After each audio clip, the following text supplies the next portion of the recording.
경화선사는 북쪽으로 정처 없는 유랑을 떠나며 제자인 하남 스님과 동행하고 싶은 마음을 전했습니다. 편지로 하남의 순직한 마음과 고명한 학문을 높였지요. 시 한 편으로 이 마음을 표현하기도 했습니다. 하늘로 치솟았던 붕새 같은 포부가 변변치 않은 데서 몇 해나 묻혔던가. 이별이야 어디 어려운 게 있으리오만 거품 같은 인생 언제 다시 만나리. 하남 스님은 스승의 제의를 받아들이지 않았습니다. 그 또한 한편의 시로 그 마음을 표현했지요. 설익국과 설중매는 겨우 지나갔는데 어찌하여 오랫동안 모실 수가 없을까요? 망고에 변치 않고 늘 비치는 마음의 달, 부질없는 세상에서 뒷날은 기약해 무엇하리요. 이후로 두 사람은 만나지 못했습니다. 참으로 아름다운 만남과 이별이 아닌가요? 1907년 가을 용성 스님은 중국으로 성지순례를 떠났습니다. 소주에서 온 승려에게 용성이 남방의 불법은 어떠냐고 물었습니다. 강담의 3월을 생각하면 자고새가 우는 곳에 온갖 꽃이 향기롭습니다라고 거침없이 답한 승려가 용성에게 동국조선의 불법은 어떠냐고 물었습니다. 용성은 불법이 왕성하여 오직 이가 아플 뿐이라고 말했습니다.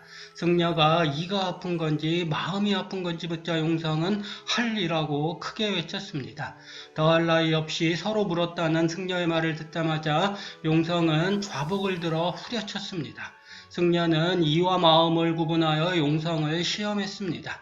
작은 나라의 승려를 하시하는 큰 나라 승려의 무례함을 용성은 거침없는 행동으로 꾸짖었습니다.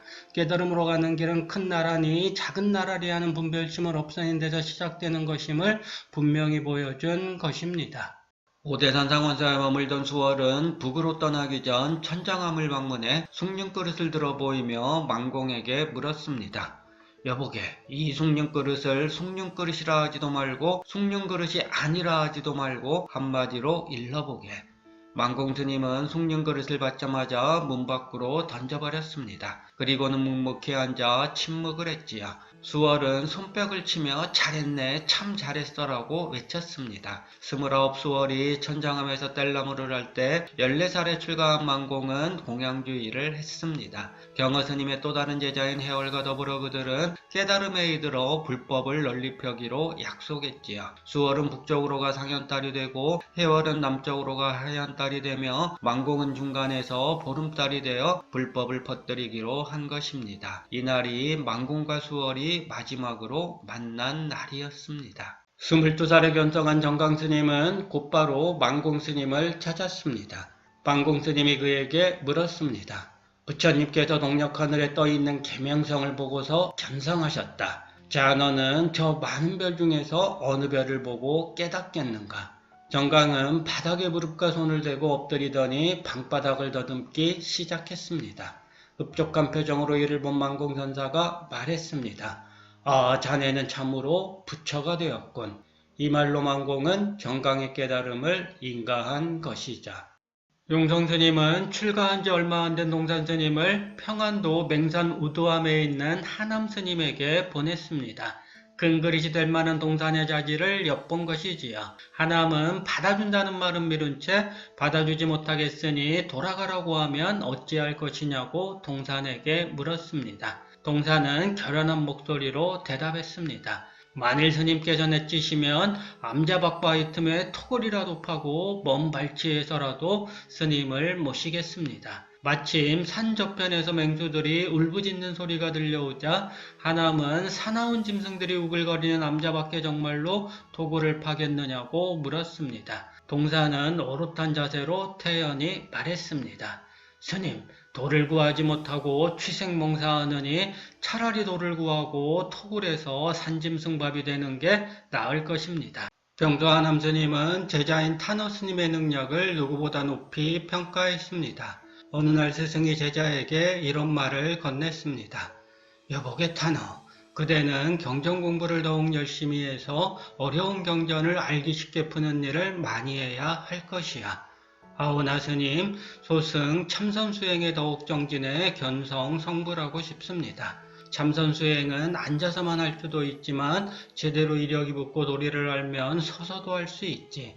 걸어다니면서도 할 수 있는 게 바로 참선이란 말일세. 앉는 것도 참선이요, 서는 것도 참선이요, 걷는 것도 참선이니 도리를 알면 참선 수행 아닌 것이 없는 법. 그러니 그대는 경전 공부를 더욱 열심히 해서 중생에게 이익을 나눠주도록 해야 할 것이야. 그렇게 하는 것이 세상의 진빚을 갚는 길인 게지. 예수님 분부대로 하겠사옵니다.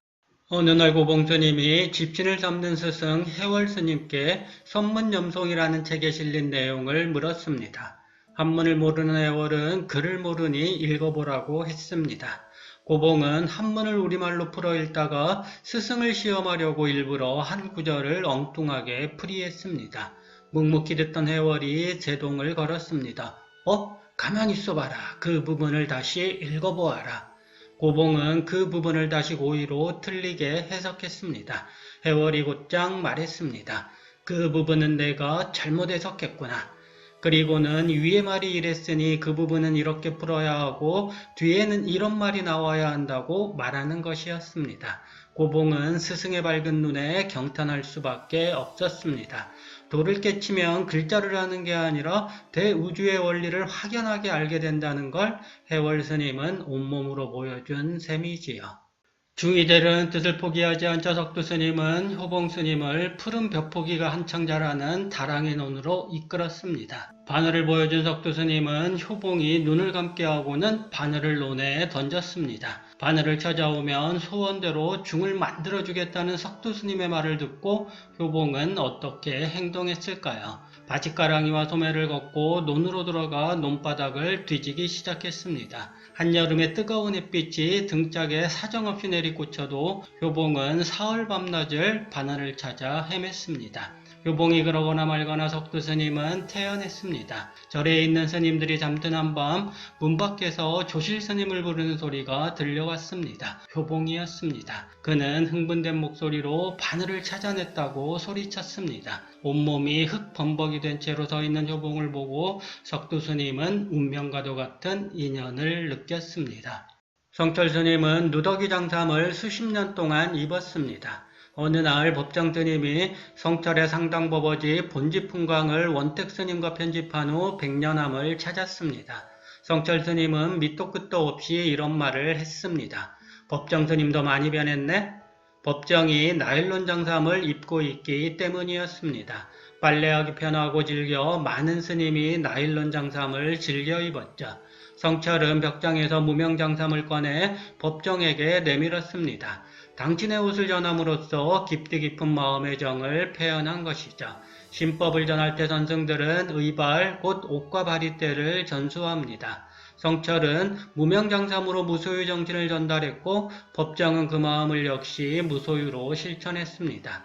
수십 년 동안 기어입은 무명장삼에 서린 성철의 무소유 정신을 법정은 이렇게 물려받은 셈이죠.